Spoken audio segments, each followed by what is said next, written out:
बिस्मिल्लाहिर्रहमानिर्रहीम। अस्सलाम वालेकुम डियर स्टूडेंट। हम chap inner product space mathematical method का चैप्टर नंबर 7 को डिस्कस कर रहे थे और 7.1 जो एक्सरसाइज है उससे पहले उसके आर्टिकल को हम डिस्कस कर रहे थे। तो फर्स्ट लेक्चर के अंदर हमने काफ़ी बातें सीखी थी, तो हमारे कुछ आर्टिकल रह गए थे। तो इसमें एक तो हमारे पास आर्टिकल रह गया था ग्राम स्मिथ प्रोसेस, और दूसरा एक थ्योरम है जो हमने सीखना है अभी। तो इन दो जो प्रोसेस हैं, एक थ्योरम और जो ग्राम स्मिथ प्रोसेस है, उसके अंदर कुछ बातें यूज़ होनी हैं। तो वो जो बेसिक कंसेप्ट जो उसके अंदर यूज़ होने हैं उनको पहले हम सीखेंगे और फिर उसके बाद हम प्रॉपरली उनकी तरफ जाएंगे। तो सबसे पहले जी आता है जी लीनियर कॉम्बिनेशन क्या होता है। ठीक है, तो लीनियर कॉम्बिनेशन को पहले हम सीखेंगे कि उसकी डेफिनेशन क्या होती है। तो इसकी डेफिनेशन की जानब चलते हैं। तो लीनियर कॉम्बिनेशन वो कहता है कि let we be a vector space over field F. कहता है कि वी जो वेक्टर स्पेस हो ओवर फील्ड एफ पर, and v1 v2 v3 up to so on vm be the element of vector space v, any vector in v of the form. वो कहता है कि एनी वेक्टर, इसके अंदर जितने भी बेशुमार एलिमेंट्स हैं, ठीक है, इसी तरह हम फील्ड के जो एलिमेंट्स हैं उनको लेंगे और उनके अंदर हम क्या कहते हैं कि any vector in V of the form, कुछ इस तरह की फॉर्म बना लें, मतलब a1 v1 a2 v2 up to so on am vn। ये जो हमारे पास जो फॉर्म बनेगी वेयर ai मतलब तमाम, मतलब a1 a2 a3 up to so on a and for all ai belong is the element of field f। ठीक है, इस कॉल्ड, वो कहते हैं कि इस तरह की जो फॉर्म बनती है, इस फॉर्म को वो क्या कहते हैं, लीनियर कॉम्बिनेशन कहते हैं over field f of v1 v2 v3 up to so on vm। तो सिंपली वो कहता है कि वो आपके पास एक वेक्टर स्पेस हो किसी भी, मतलब ओवर फील्ड एफ पर ही हम बना लें। ठीक है, कहता है कि वेक्टर स्पेस में से कुछ एलिमेंट ले लो, वो कुछ फील्ड के एलिमेंट हम ले लें और उनके दरमियान इस तरह की फॉर्म बन जाए, मतलब जैसे उसने बना के बताई है कि a1 b1, मतलब एक एलिमेंट वेक्टर स्पेस से ले लो, एक एलिमेंट फील्ड से ले लो, उनकी स्केलर मल्टीप्लिकेशन, फिर प्लस, फिर सेकंड उसका, फिर अप टू सोन जहाँ तक आप जानना चाहते हैं am vm। तो ये जो फॉर्म बनती है, इस फॉर्म को हम क्या कहते हैं जी, लीनियर कॉम्बिनेशन कहते हैं। तो ये जो है जी लीनियर कॉम्बिनेशन की डेफिनेशन वहाँ पे यूज़ होनी है, तो इसलिए हमें पहले पता होना चाहिए कि लीनियर कॉम्बिनेशन होता क्या है। ठीक है, उसके बाद एक और बात जी, इसके अंदर एक नेक्स्ट डेफिनेशन आती है जी स्पैनिंग सेट या लीनियर स्पेन। तो उसकी डेफिनेशन क्या होती है, कहते हैं कि let F be a vector space, let S be a non empty subset of a vector space V. ठीक है, वो कहता है कि वेक्टर स्पेस वी से एक हम नॉन एम्प्टी सबसेट ले लेते हैं एस। कहता है कि the set of all linear combination of elements of S. कहता है कि set of all linear combination, कहता है कि इसके तमाम एलिमेंट्स का जो लीनियर कॉम्बिनेशन होता है ऑफ, जो हम सबसेट नॉन एम्प्टी सबसेट लेते हैं वेक्टर स्पेस से, वो कहते हैं कि इस called the linear span of S. उससे हम कहते हैं कि linear span of S and is denoted by, ये जो नोटेशन होती है जी लीनियर स्पेन की। ठीक है, तो इसे हम स्पेनिंग सेट भी कहते हैं या लीनियर स्पेन भी कहते हैं। ठीक है, तो आई होप सो हमें इन दो डेफिनेशंस की समझ आ गई होगी आप लोगों को। अब हम जी चलते हैं जी एक और डेफिनेशन है। अच्छा जी, नेक्स्ट जो हमारे पास डेफिनेशन है वो है जी लीनियरली डिपेंडेंट एंड इंडिपेंडेंस। तो लीनियरली डिपेंडेंट क्या होता है, ठीक है, और लीनियरली इंडिपेंडेंट क्या होता है, ये जो दो डेफिनेशन है ये भी यूज़ होंगी। ठीक है, तो लीनियरली पहले हम सीखने लगे हैं जी लीनियरली डिपेंडेंट क्या होता है। ठीक है, कहता है कि let we be a vector space over field F. ठीक है, एंड हम एलिमेंट्स ले लेते हैं वेक्टर स्पेस से v1 v2 v3 up to so on vm। वो कहता है कि इस set to be are linearly dependent over field है। वो कहता है कि कब हम इन्हें लीनियरली डिपेंडेंट कहते हैं, जब इनका लीनियर कॉम्बिनेशन लो और सारे को इक्वल ज़ीरो के रख लो। ठीक है, a1 v1 plus a2 v2 up to so on am vm equal to zero. कहता है कि एंड एक कंडीशन उसने बता दी है, वो कहता है कि and all a i are zero and not all a i are zero, a i belong to element of field, और i means 1 2 3 up to so on m. इसका क्या मतलब, वो कहता है कि ए जो हम फील्ड के एलिमेंट लेते हैं, वो कहता है कि ये जो लीनियर कम्बिनेशन है इसको इक्वल हम ज़ीरो रखें, ठीक है। लीनियरली डिपेंडेंट कब कहेंगे, जब इसके लीनियर कम्बिनेशन को इक्वल ज़ीरो रखें और फील्ड के तमाम एलिमेंट्स इसके अंदर यूज़ होंगे, ठीक है। तो वेक्टर स्पेस के भी होंगे। कहता है कि इसमें से कुछ एलिमेंट ऐसे होंगे जो equal not equal to zero हों। अगर कोई एक भी एलिमेंट ऐसा हो जो नॉट इक्वल टू ज़ीरो हो, तो फिर हम उस लीनियर कम्बिनेशन को हम क्या कहते हैं कि लीनियरली डिपेंडेंट है ओवर फील्ड एफ। वो जो वेक्टर स्पेस जो हम लीनियर कम्बिनेशन में बनाते हैं उन एलिमेंट्स के, फील्ड के एलिमेंट्स की, तो उनमें से कोई एक एलिमेंट ऐसा हो जो नॉट इक्वल टू ज़ीरो हो, तो उसको हम कहते हैं जी लीनियरली डिपेंडेंट। अब लीनियरली इंडिपेंडेंट क्या आती है, तो लीनियरली इंडिपेंडेंट की डेफिनेशन को हम देखते हैं। कहते हैं कि if the vectors v1 v2 v3 up to so on vm, मतलब वही एलिमेंट्स हम ले लेते हैं, आर नॉट लीनियरली डिपेंडेंट। कहता है कि नॉट लीनियरली डिपेंडेंट, अभी हमने पढ़ा है, वो कहता है कि लीनियरली डिपेंडेंट नहीं होने चाहिए, ठीक है। Then they are said to be linearly independent over field F, that is v1 v2 v3 up to so on vn are linearly independent over field F.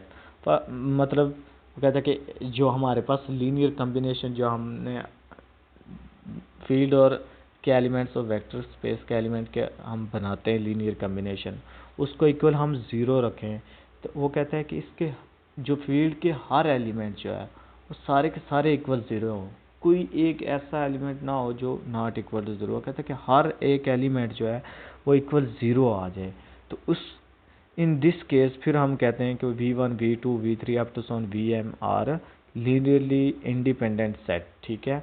अगर तो कोई फील्ड में से कोई एक ऐसा एलिमेंट हो जो नॉट इक्वल टू ज़ीरो हो, तो फिर उसको हम कहते हैं लीनियरली डिपेंडेंट।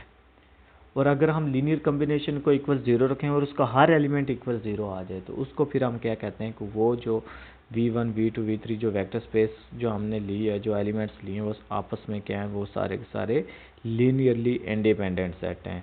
तो आई होप सो हमें ये जो चार डेफिनेशन है इनकी हमें समझ आ गई होगी। सबसे पहले हमने लीनियर कम्बिनेशन को सीखा, तो लीनियर कम्बिनेशन को, उसके बाद हमने स्पैनिंग सेट को सीखा, वो क्या होता है। फिर हमने लीनियरली डिपेंडेंट जो था उसको हमने सीखा, फिर हमने लीनियरली इंडिपेंडेंट को सीखा। तो ये चारों डेफिनेशंस जो हैं वो हमारे आगे जो टॉपिक हैं उनके अंदर यूज़ होंगी, तो इनको आपने अच्छी तरह से जी समझ लेना है, सही है जी।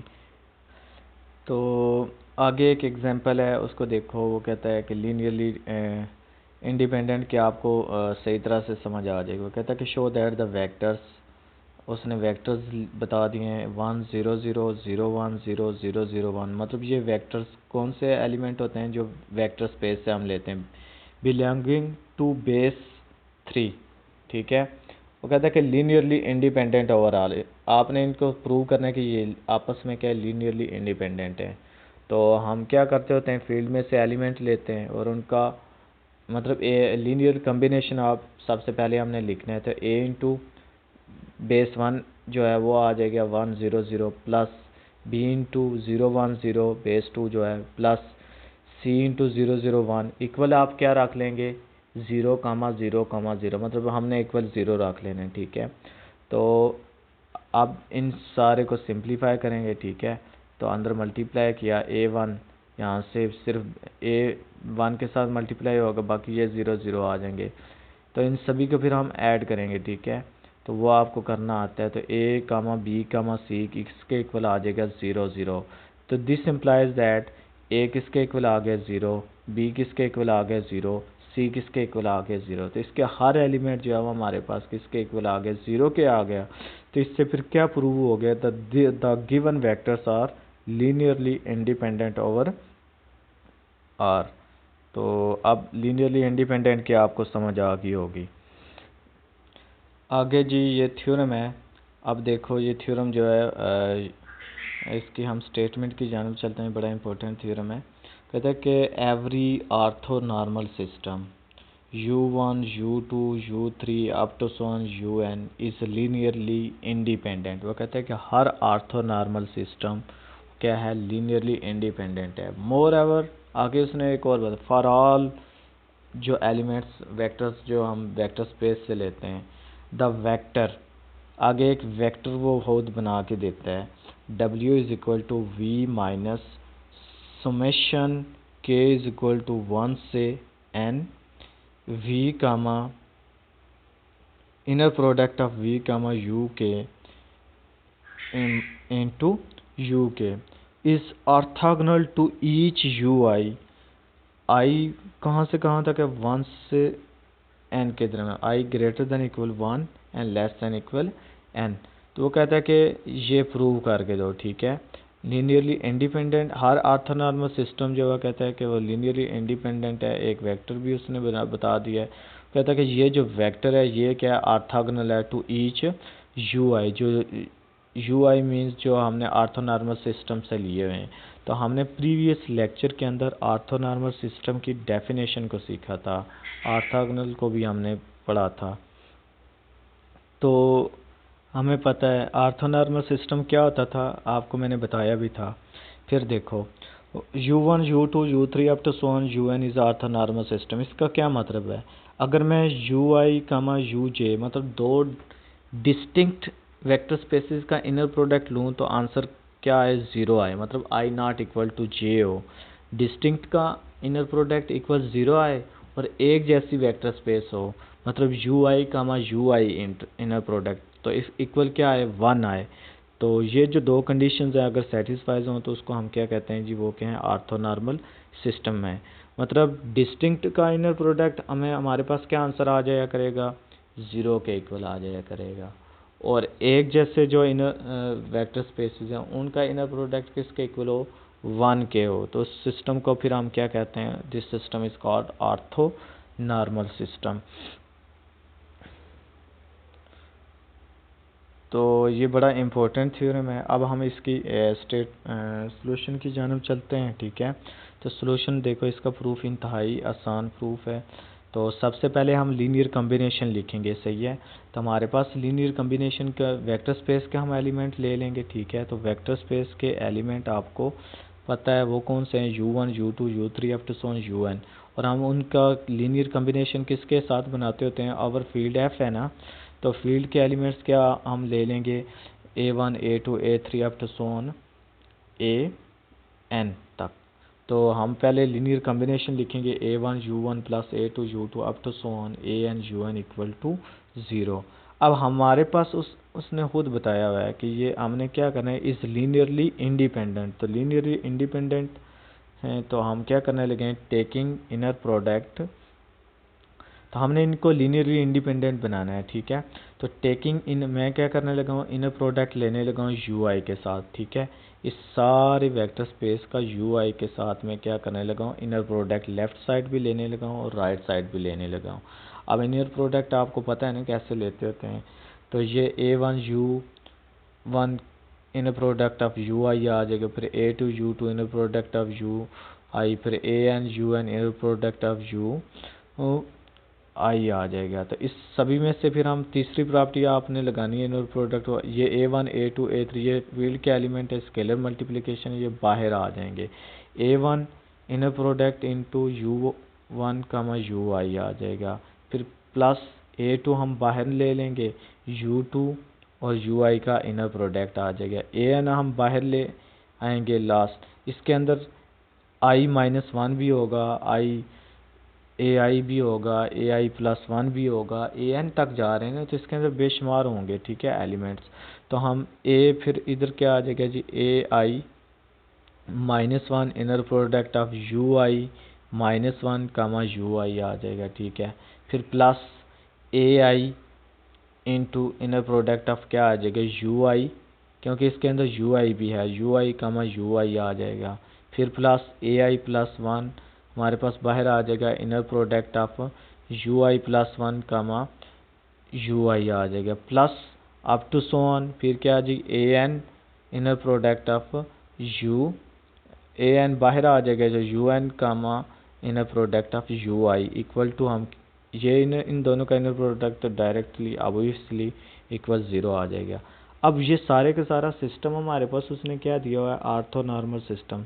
तो ऑर्थोनॉर्मल सिस्टम में हमने पढ़ा है कि डिस्टिंक्ट का इनर प्रोडक्ट इक्वल 0 होता है और एक जैसे का इनर प्रोडक्ट इक्वल 1 होता है। तो देखो ये दोनों डिस्टिंक्ट है, इसका आंसर 0 आ जाएगा, ये भी 0 आ जाएगा, अप टू सोन ये भी 0 आ जाएगा। ये एक जैसा है, देखो यू आई कामा यू आई, ठीक है। तो इसका इनर प्रोडक्ट इक्वल क्या, ए आई डॉट 1 आ जाएगा, ठीक है, इसका इनर प्रोडक्ट। बाकी ये भी 0, ये भी 0, ये भी 0।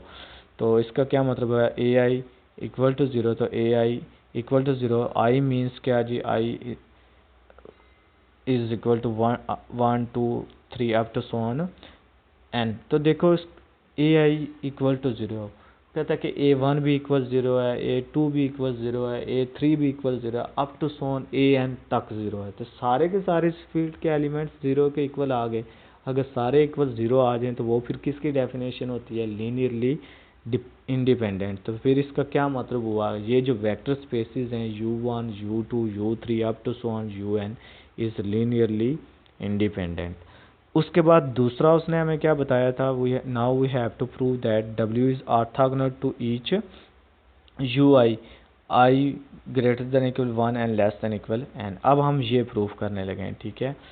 तो ये भी इंतहाई आसान है। तो देखो आप नेक्स्ट हमने प्रूव करना है ji, next we see that w is orthogonal to each ui। अब मैं ui का इनर प्रोडक्ट लेने लगा जो उसने खुद हमें स्टेटमेंट में दिया था, एक वेक्टर स्पेस w। तो w कामा ui का मैं इनर प्रोडक्ट ले लिया, ठीक है। तो w की वैल्यू लिख ली, वो आपको उसने स्टेटमेंट में दी हुई है, क्या है, v minus summation k is equal to 1 से n। तो inner product of v comma u के कामा यू आई के साथ हमने इनर प्रोडक्ट इसका ले लिया, w की ये वैल्यू हमने लिखी है, ठीक है। ये सारी उसने दी हुई है क्वेश्चन में। तो सबसे पहले मैं इसका इसके साथ इनर प्रोडक्ट लेने लगा, क्योंकि दो हैं हमारे पास इसके अंदर स्पेसेस। तो v comma u i inner product आ जाएगा, फिर माइनस है माइनस आ गया, फिर सुमेशन, फिर इस सारी स्पेस का इस u के साथ हमने इनर प्रोडक्ट ले लिया, ठीक है। अब देखो ये बड़ा आसान सा है। तो फिर उसके बाद जी ये तो उसी तरह, अच्छा माइनस, अब क्या जी, ये मैंने ये सारा हमने बाहर निकाल लिया, ठीक है।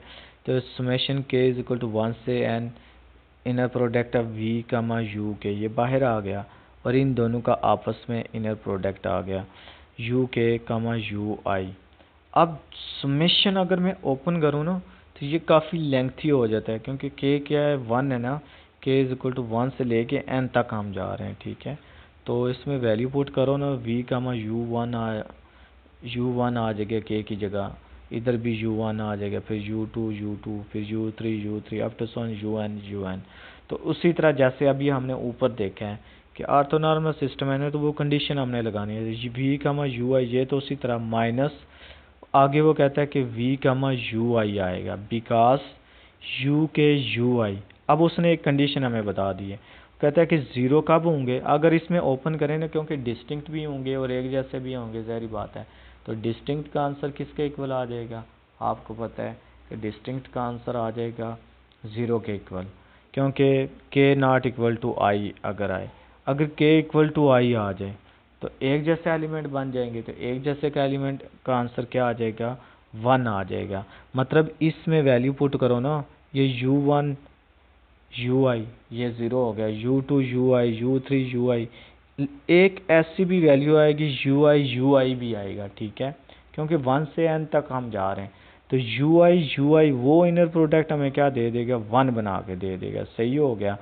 तो उसके साथ ये जो है ना, ये ऑटोमेटिकली मल्टीप्लाई हो रहा है, v कामा ui भी आएगा। तो v कामा ui हमारे पास बच जाएगा, बाकी सारे के सारे 0 के इक्वल आ जाएंगे। इन दोनों को आपस में माइनस करोगे तो इसका आंसर क्या आ गया, 0 आ गया। तो hence w is orthogonal to, तो इससे फिर ये क्या प्रूव हो गया कि w is orthogonal to ui, क्योंकि इनर प्रोडक्ट अगर दो स्पेसिस का इक्वल ज़ीरो आ जाए तो इसका मतलब क्या होता है कि वो जो है spaces orthogonal to each other हैं। तो इसका क्या मतलब हुआ, W is orthogonal to u i. I कहाँ से कहाँ तक था, one, i greater than equal one and less than equal n. तो ये इस थ्योरम का जी प्रूफ हो गए थे, इंतहाई आसान है। इसके अंदर हमने दो बातें प्रूव करनी थी, एक लीनियरली इंडिपेंडेंट शो ऑफ करना था और एक ऑर्थोगोनल शो करना था। तो हमने डेफिनेशंस को सही तरह से सीखा है, उन डेफिनेशंस को आपने याद रखना है। अगर वो डेफिनेशंस आपको समझ आ जाएं तो ये थ्योरम कोई भी मुश्किल नहीं है, इंतहाई आसान है और इसके सिंपल से स्टेप हैं। अच्छा जी, नेक्स्ट जो हमारा टॉपिक है जी वो है जी ग्राम स्मिथ प्रोसेस, ठीक है, ऑर्थोनॉर्मलाइजेशन प्रोसेस। तो इसकी स्टेटमेंट क्या कहता है, गिवन अ बेसिस, वो हमें एक बेसिस दे देता है जी V1 V2 V3 up to so on Vn of N inner product space V over R, ठीक है। ये उसने हमें बेसिस दे दी। कहता है कि वो ये बेसिस क्या है, एन ऑर्थोनॉर्मल बेसिस हैं। मतलब यू एन ऑर्थोनॉर्मल बेसिस कौन सी हैं, U1 U2 U3 up to so on UN of V can be constructed as follows. आगे कुछ स्टेप हैं जो आपने याद रखने हैं, ये उसने खुद हमें बता दी हैं, ठीक है बातें। पहला स्टेप क्या है जी, पहला स्टेप वो कहता है कि U1 जो है हम कैसे निकाला करेंगे।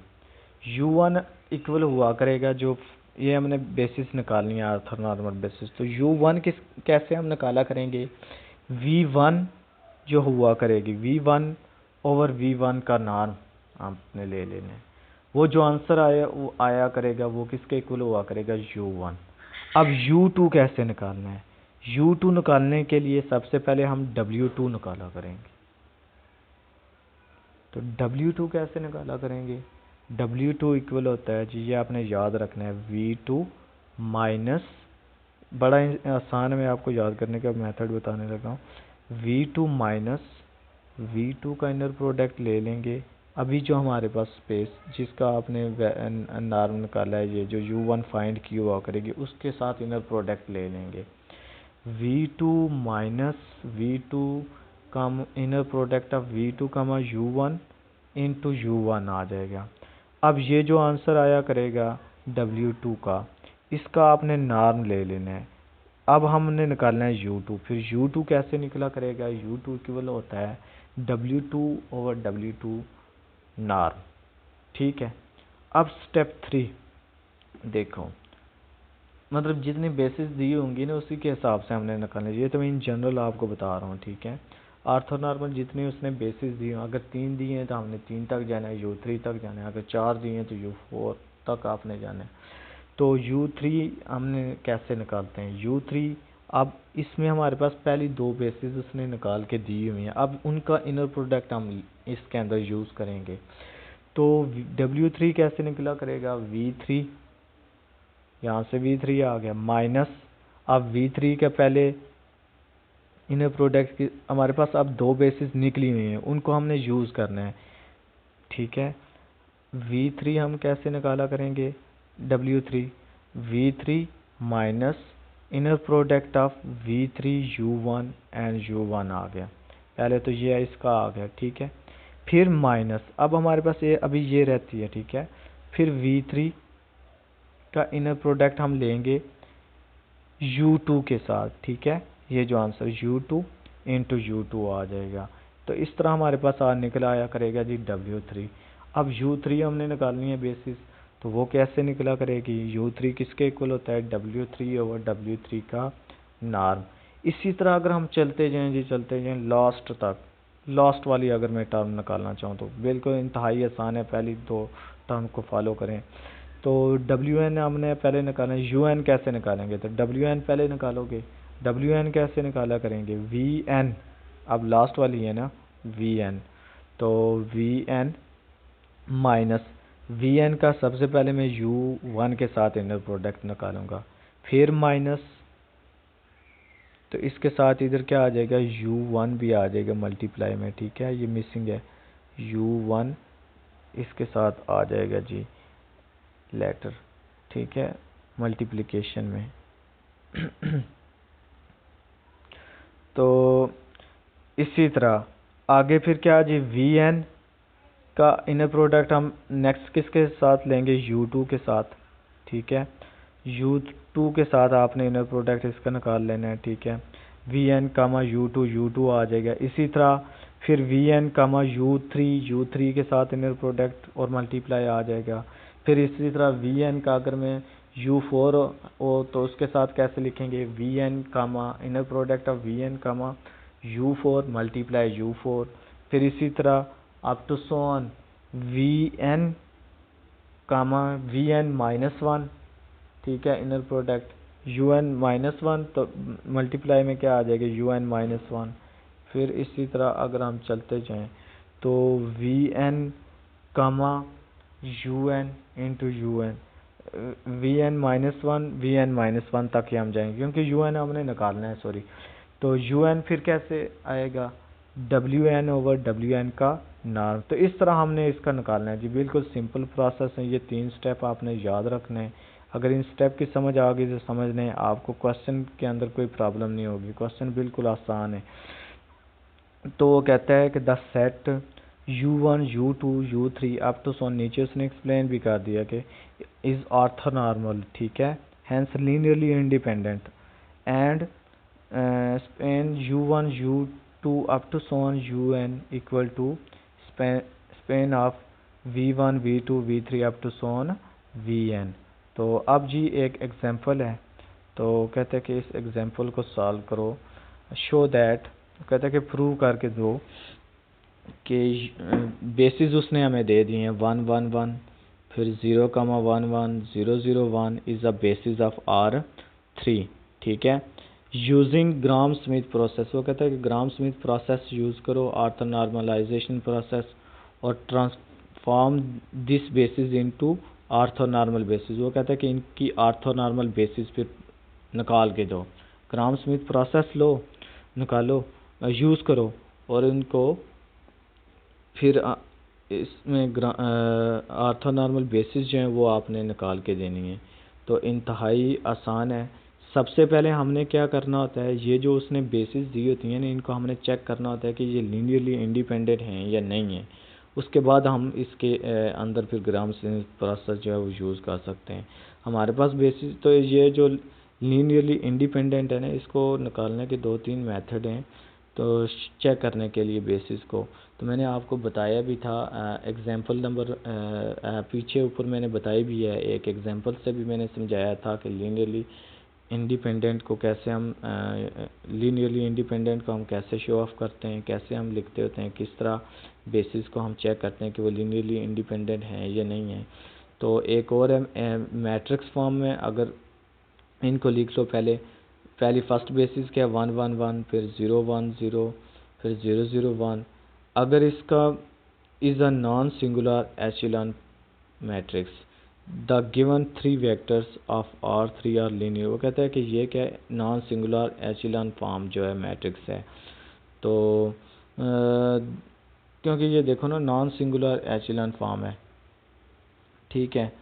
तो the given 3 vectors of R3 are linearly independent and so, फिर हम अगर ये लीनियरली इंडिपेंडेंट है तो ज़ाहिर बात है फिर ये क्या है, बेसिस ऑफ R3। एक तो मेथड ये है, अगर ये आपको मेथड नहीं लगाना आता तो एक और आसान जो हमने पहले अभी सीखा था उसको हम देखते हैं।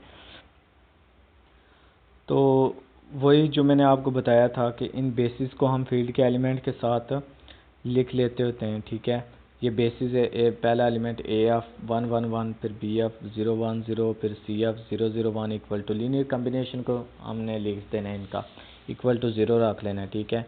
फिर इनको सिंप्लीफाई कर लेना है जी, A को अंदर मल्टीप्लाई कर लो, B को भी मल्टीप्लाई कर लो, C को भी मल्टीप्लाई कर लो।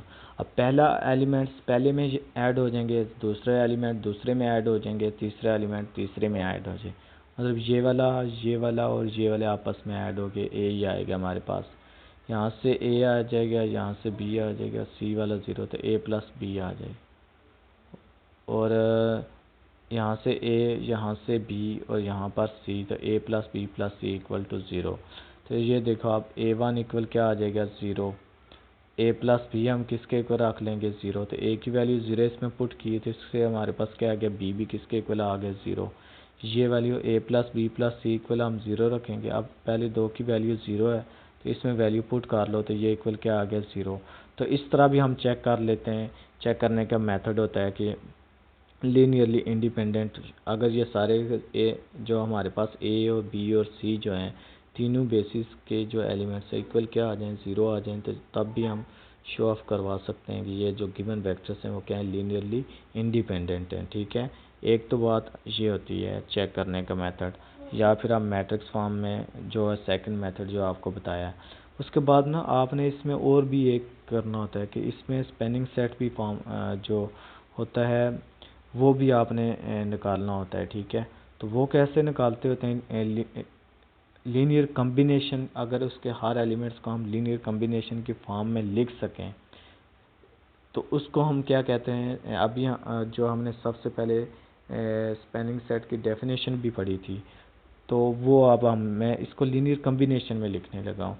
तो वो कैसे हम लिखते होते हैं, ए एक्स हम क्या ले लेते हैं जी एक्स वाई जी, मैं कहता हूँ मेरे पास बेस 3 के एलिमेंट्स हैं जी आर 3 के x y and z. X y z को इक्वल रखो लीनियर कम्बिनेशन जो हमारे पास है a f 1 1 b f 0 1 0 c f 0 0 1। तो ये आप जानते हैं ये कैसे हमने किया हुआ है, ये अभी मैंने आपको बताया। अब ए इक्वल आ जाएगा एक्स, इसको हमने लीनियर कम्बिनेशन में लिख दिया। ए प्लस बी किसके इक्वल आ गया वाई के, तो यहाँ से बी किसके इक्वल आ जाएगा वाई माइनस ए, तो बी आ गया वाई माइनस एक्स, इसका भी आपने लीनियर कम्बिनेशन में लिख दिया। उसके बाद जी जो है जी किसके इक्वल आ जाएगा ए प्लस बी प्लस सी जो है इक्वल टू जी, तो यहाँ से सी आ जाएगा जी माइनस ए माइनस बी, तो सी आ जाएगा जी माइनस बी की वैल्यू इनमें सिंपल लिखी है, सिंप्लीफाई करना है तो सी आ जाएगा जी माइनस वाई। तो इन तीनों को हमने किस में लिख दिया जी लीनियर कम्बिनेशन में लिख दिया। तो द गिवन वेक्टर्स 1 0 1 1 0 1 0 0 1 1 और 0 0 1 can be written as a linear combination of a b c as the values of a b c exist. The set a 1 1 1 0 1 1 comma 0 0 1 is a spanning set of base R3। तो हमारे पास पे यहाँ से ये फिर दो बातें प्रूफ हो गई हैं, एक तो हमारे पास लीनियरली इंडिपेंडेंट भी ये शो ऑफ हो गया और एक स्पैनिंग सेट भी हो गया। तो since the given set of vectors of spanning set of R3 and linearly independent, तो hence the given set of vectors, तो हमारे पास ये जो वैल्यू थी उसने 1 1 1 0 1 1 और 0 0 1 is the basis of R3। तो R3 की बेसिस को चेक करना, ये आपने अगर मेथड का चैप्टर नंबर 6 अगर आपने पढ़ा हुआ है सही तरह से, तो ये सारा वही हमने किया है। एक्सरसाइज 6.2 जो है उसका ही सारा हमने किया कि बेसिस ऑफ आर, जितने भी बेसिस हों उनको हम कैसे चेक करते हैं कि वो बेसिस हैं या नहीं। तो उनके लिए क्या करना होता है, आपने स्पैनिंग सेट चेक करना होता है और लीनियरली इंडिपेंडेंट। अगर ये दो बातें आ जाती हैं तो फिर उन बेसिस को हम क्या कहते हैं कि वो बेसिस हैं R3 की या R4 की और जिसकी भी हैं। तो यहाँ से पहले हमने ये चेक किया कि ये बेसिस हैं भी हैं या नहीं, तो हमारे पास प्रूव हो गया ये वाकई बेसिस हैं R3 की। अब हम आगे से ग्राम स्मिथ प्रोसेस लगाने लगे जो आपको मैंने बताया था। तो अब जी ग्राम स्मिथ प्रोसेस को देखें। तो ग्राम स्मिथ प्रोसेस में हम क्या करते होते हैं, अब जो बेसिस हैं उनको आप नाम रख लें जी। V1 हमने इक्वल रख लिया 1 1 1, V2 आपने 0 1 1, V3 आपने रख लिया जी 0 0 1। ये जैसे मैं एग्जांपल करवा रहा हूँ सेम टू सेम इसके एक्सरसाइज के अंदर जो क्वेश्चन है टोटली इसी मेथड के हैं। तो ये अगर आपको समझ आ गया तो समझ लें आपको एक्सरसाइज की भी समझ आ जाएगी। तो U1 आप कैसे निकालते होते हैं ग्राम स्मिथ प्रोसेस से, आपको पता है।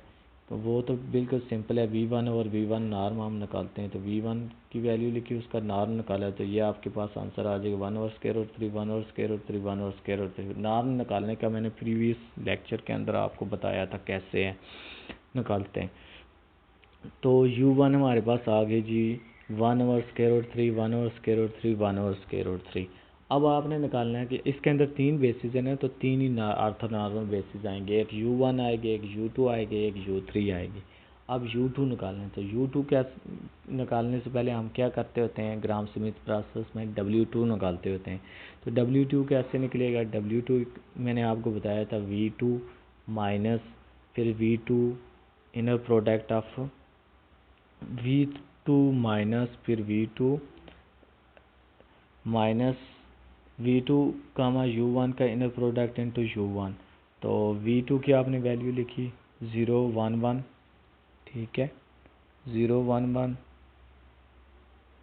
माइनस फिर 011 का इनर प्रोडक्ट ले लिया U1 के साथ, ठीक है, फिर इंटू मल्टीपल ऑफ 1/√3 1/√3 1/√3 U1 हमने बाहर लिख लिया। अब इनका इनर प्रोडक्ट तो आपको लेना आता है ना, 0 को इसके साथ मल्टीप्लाई करेंगे प्लस फिर 1 को इसके साथ मल्टीप्लाई करें, मतलब पहला एलिमेंट पहले के साथ मल्टीप्लाई, दूसरा दूसरे के साथ, तीसरा तीसरे के साथ। तो 0 + 1/√3 + 1/√3 ये उसी तरह, ठीक है। तो इसका इनर प्रोडक्ट हमारे पास आ जाएगा 2/√3। इसको अंदर बाहर से फिर U1 के साथ मल्टीप्लाई कर लेंगे, सही है। तो U1 के साथ आप इसको मल्टीप्लाई करो तो 011 ये उसी तरह, ये 2/√3 इसको अंदर मल्टीप्लाई किया तो ये आ जाएगा 2/3 2/3 2/3। अब इनको आपस में माइनस कर लो, फर्स्ट एलिमेंट फर्स्ट में माइनस हो जाएगा, सेकंड सेकंड में और थर्ड थर्ड में। तो ये -2/3 1/3 1/3। तो ये आपके पास आ गया जी W2। अब W2 का हमने और क्या निकालना है, नॉर्म निकालना है। तो नॉर्म निकालने के लिए आपको पता है कि ये जो बेसिस होती हैं, ये जो एलिमेंट्स होते हैं, इनका स्क्वायर लेके इनको ऐड कर लेते हैं। तो ये आंसर आ जाएगा √2/3। अब आपने निकालना है U2। तो U2 निकालने के लिए आप क्या करते थे, क्या फार्मूला होगा, W2/W2/नॉर्म। तो W2 हमारे पास क्या था जी, अभी हमने निकाला है W2, सही है ये, और W2 नॉर्म। तो ये इसको डिवाइड किया तो आपके पास सिंपली फिर U2 आपके पास आ गया -2/√3 -2/√6 1/√6 1/√6। तो U2 की हमारे पास ये वैल्यू आ गई। अब हमारे पास दो ऑर्थोनॉर्मल बेसिस निकल आई हैं। लास्ट रहती है थी U3। तो U3 के लिए हम क्या करेंगे, W3/W3 नॉर्म, ये फार्मूला यूज़ होगा। तो सबसे पहले हम W3 निकालेंगे। तो W3 का फार्मूला अब कैसे बनेगा, V3 माइनस फिर V3 के पहली बेसिस के साथ इनर प्रोडक्ट और मल्टीपल U1 मैंने समझाया भी है ये आपको, फिर माइनस V3 कामा U1 का inner product into multiple of U2 inner product into U2। तो ये वैल्यूज़ आपने लिखनी है। इनर प्रोडक्ट आपको मैंने बताया कैसे हम लेते हैं इनर प्रोडक्ट दो वैल्यूज़ का, 0 को इसके साथ पहली को पहली के साथ मल्टीप्लाई करो, फिर प्लस दूसरी को दूसरे के साथ, तीसरी को तीसरे के साथ मल्टीप्लाई किया, ठीक है। फिर इसको मल्टीप्लाई करने के बाद जो आंसर आएगा उसको फिर आपने बाहर वाले जो इसके साथ मल्टीप्लिकेशन है इससे मल्टीप्लाई करेंगे। इसी तरह ये किया आपने, ये सारा आप करना जानते हैं आप। तो ये हमारे पास आंसर आ जाएगा इस तरह। तो फिर ये फर्स्ट पहली में ऐड कर देंगे अगर प्लस माइनस होता है, फिर दूसरी में, ठीक है, और तीसरी में हम ऐड कर देंगे। तो हमारे पास सिंपली W3 जो है वो क्या आ जाएगा जी, ये आपको आते हैं स्टेप, 0 -1/2 1/2 आ जाएगा, सही हो गया। तो W3 का हमने फिर क्या निकाल लेना है, नॉर्म। तो ये आ जाएगा √1/√2 आ जाएगा, सही हो गया। तो अब आपने निकालना है U3। तो U3 बेसिस कैसे निकालते होते हैं, W3 और W3 नॉर्म। तो W3 की वैल्यू लिखी और W3 नॉर्म, तो इसको सिंप्लीफाई किया तो आपके पास ये बेसिस आ गई 0, -1/2 1/√2 1/√2 तो thus the orthonormal basis of U1 U2 U3। तो हमारे पास फिर ऑर्थोनॉर्मल बेसिस जो हैं वो फिर निकल आई हैं जी। एक है जी 1/√3 1/√3 2 2/√3 तो U1 की आ जाएगी। फिर U2 की हमने लिखी -2/√3 -2/√6 1/√6 1/√6। और U3 की हमारे पास क्या आई है जी, 0, -1/√2 1/√2। तो विच इज़ रिक्वायर्ड आंसर हमारे पास आ गया। तो इस तरह एक्सरसाइज 7.1 से पहले तमाम जो हमारे पास आर्टिकल थे वो सारे के सारे हमने कंप्लीट कर लिए और उनकी एग्जांपल को भी हमने सीख लिया। तो आई होप सो हमें आर्टिकल्स की समझ आ गई। अगर आपको ये आर्टिकल्स दो लेक्चर्स की समझ आ गई है तो एक्सरसाइज बिल्कुल सेम टू सेम इसी मेथड पर है, तो एक्सरसाइज आप इजीली खुद भी कर सकते हैं, तो कोई इतनी मुश्किल नहीं है। चलें जी, ये इंतहाई इम्पोर्टेंट टॉपिक था, तो इसको आपने सही तरह से समझना है, और इससे रिलेटेड अगर किसी चीज़ की समझ नहीं आती तो वो आप दोबारा मुझसे पूछ सकते हैं, हम उसको दोबारा एक्सप्लेन कर सकते हैं। ठीक है जी, ओके, खुदा हाफिज़, फ़ी अमानिल्लाह।